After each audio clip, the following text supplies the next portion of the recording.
Nouvelle affaire pour le gouvernement d'Emmanuel Macron. La France équipe des drones armés israéliens.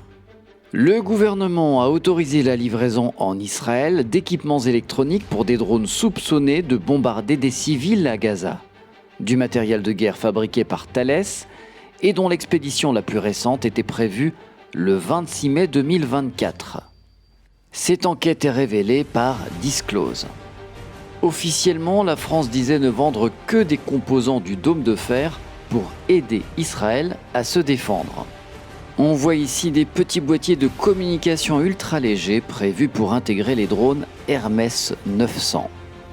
Ces engins sont les plus avancés de la flotte israélienne, autonomie de 30 heures de vol à 9000 mètres d'altitude et armés. Connaissant le contexte de Gaza, comment la France a pu autoriser de telles livraisons ? Le ministre des Armées Sébastien Lecornu avait pourtant assuré que la France était vigilante. Grâce à Emmanuel Macron, on n'aura pas de réponse car l'Assemblée nationale a été dissoute. Selon Disclose, il y a eu au moins 8 tirs mortels de drones israéliens depuis le 13 octobre.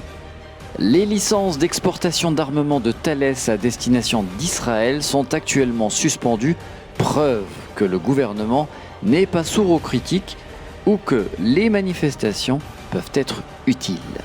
Ou alors que la France anticipe et ne veut pas être complice de crimes de guerre ou plus.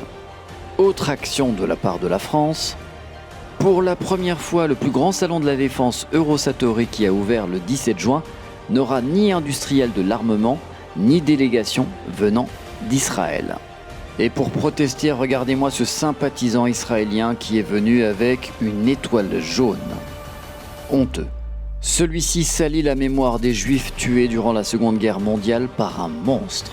Aujourd'hui, si Israël n'est pas représenté dans ce salon, c'est justement pour dénoncer un autre monstre qui tue d'autres sémites non juifs au nom du sionisme.